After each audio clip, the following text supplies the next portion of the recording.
Bismillahirrahmanirrahim. Assalamualaikum warahmatullahi wabarakatuh. Salam sejahtera untuk kita semua. Om Swastiastu, Namo Buddhaya, salam kebajikan. Baiklah, pada kesempatan kali ini saya akan membahas tentang peran mahasiswa dalam mencegah korupsi. Namun sebelum itu saya ingin berterima kasih yang sebesar-besarnya kepada dosen saya, Ibu Anna Sutrisna, selaku dosen mata kuliah Etika Bisnis dan Profesi. Apa itu korupsi? Bagaimana sejarah singkat korupsi di Indonesia? Upaya apa sajakah yang telah dilakukan pemerintah dalam memberantas korupsi di Indonesia? Serta bagaimana seharusnya peran mahasiswa dalam pencegahan tindak pidana korupsi?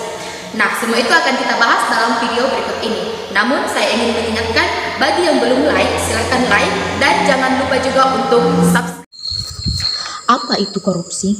Korupsi adalah tindakan pejabat publik, baik politisi maupun pegawai negeri, serta pihak lain yang terlibat dalam tindakan itu yang secara tidak wajar dan tidak legal menyalahgunakan kepercayaan publik yang dikuasakan kepada mereka untuk mendapatkan keuntungan sepihak. Sejarah singkat korupsi di Indonesia. Korupsi di Indonesia sudah membudaya sejak dulu, sebelum dan sesudah kemerdekaan. Di era Orde Lama, Orde Baru, berlanjut hingga reformasi. Berbagai upaya telah dilakukan untuk memberantas korupsi, namun hasilnya masih jauh panggang dari api. Periodisasi korupsi di Indonesia secara umum dapat dibagi dua, yaitu periode pra-kemerdekaan dan pasca kemerdekaan. Upaya apa sajakah yang telah dilakukan pemerintah dalam memberantas korupsi di Indonesia? Pemerintah Indonesia berupaya melakukan tindakan pemberantasan korupsi yang sudah menyasar pada lingkup masyarakat kecil, agar negara Indonesia tidak mengalami kemerosotan di berbagai aspek dan bidang karena dampak dari adanya korupsi ini sendiri. Upaya yang dilakukan oleh pemerintah dalam melakukan pemberantasan korupsi terdiri dari upaya pencegahan, upaya penindakan, dan upaya edukasi.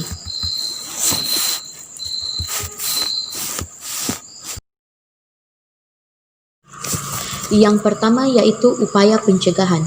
Salah satu upaya yang dilakukan oleh pemerintah dalam melakukan pemberantasan korupsi adalah melalui tindakan pencegahan. Tindakan pencegahan ini dimaksudkan agar masyarakat memiliki benteng diri yang kuat guna terhindar dari perbuatan yang mencerminkan tindakan korupsi di dalam kehidupan sehari-hari mereka. Upaya pencegahan tindakan korupsi dilakukan oleh pemerintah berdasarkan nilai-nilai dasar Pancasila agar dalam tindakan pencegahannya tidak bertentangan dengan nilai-nilai dari Pancasila itu sendiri.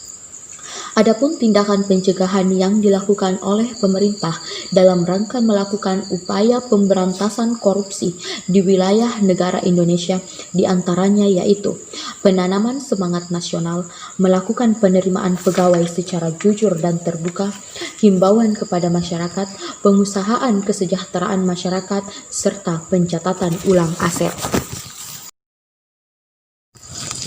Yang kedua yaitu upaya penindakan. Upaya penindakan dilakukan oleh pemerintah Indonesia terhadap pelaku tindak pidana korupsi. Dalam pelaksanaan upaya penindakan korupsi, pemerintah dibantu oleh sebuah lembaga independen pemberantasan korupsi, yaitu KPK. Penindakan yang dilakukan oleh KPK semenjak KPK berdiri pada tahun 2002 telah membuahkan hasil. Upaya penindakan yang dilakukan oleh KPK terhadap tindak pidana korupsi merupakan upaya yang tidak main-main dan tidak pandang bulu. Siapapun yang terindikasi melakukan tindak pidana korupsi akan ditindak oleh lembaga independen ini tanpa terkecuali. Dalam melaksanakan tugasnya, KPK membutuhkan peranan lembaga peradilan dalam menegakkan keadilan di Indonesia, terutama yang berkaitan dengan tindak pidana korupsi.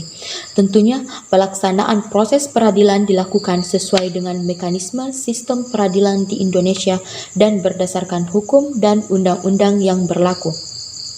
Penindakan yang dilakukan oleh pemerintah melalui KPK terhadap pelaku tindak pidana korupsi dimaksudkan agar memberikan efek jera kepada para pelakunya dan secara tidak langsung memberikan shock terapi pada orang-orang yang berniat untuk melakukan tindak pidana korupsi baik di dalam pemerintahan maupun di dalam kehidupan sehari-hari.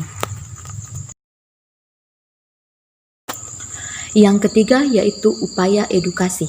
Upaya edukasi yang dilakukan pemerintah dalam usahanya untuk memberantas korupsi adalah upaya yang dilakukan melalui proses pendidikan. Proses pendidikan di Indonesia dilakukan dalam 3 jenis, yaitu pendidikan formal, informal, dan non-formal. Melalui proses edukasi, masyarakat diberikan pendidikan anti korupsi sejak dini agar masyarakat sadar betul akan bahaya korupsi bagi negara-negara, khususnya negara Indonesia. Selain itu, melalui edukasi yang diberikan oleh pemerintah, peranan mahasiswa dalam pemberantasan korupsi juga dapat dimaksimalkan, sehingga para mahasiswa ini dapat memberikan contoh yang baik bagi adik-adiknya maupun bagi masyarakat umum terhadap cara pemberantasan korupsi dari dalam diri masing-masing. Upaya edukasi yang dilakukan oleh pemerintah juga termasuk sebagai upaya membangun karakter bangsa di era globalisasi untuk memberantas pertumbuhan budaya korupsi yang dapat merugikan kehidupan bermasyarakat dan bernegara. Bagaimana seharusnya peran mahasiswa dalam pencegahan tindak pidana korupsi di Indonesia? Yang pertama yaitu memperdalam keimanan untuk tidak melakukan korupsi. Yang kedua yaitu menjauhi orang yang sering korupsi agar kita tidak ikutan. Yang ketiga, menasehati orang yang melakukan korupsi. Dan yang terakhir, melakukan pembimbingan tentang korupsi, bahwa korupsi itu dosa. Mahasiswa seharusnya memiliki moralitas tinggi dan memiliki kemampuan interpersonal yang tinggi untuk naik atau terjun dalam pemerintahan, menggantikan generasi sekarang yang dianggap penuh dengan koruptor. Korupsi diharapkan dapat ditekan bahkan dihapus karena ada kesadaran dalam diri kita sebagai mahasiswa untuk turut memajukan negara dan tidak melakukan korupsi. Sekian dan terima kasih bagi yang telah menonton video ini. Semoga video ini bermanfaat. Wassalamualaikum warahmatullahi wabarakatuh.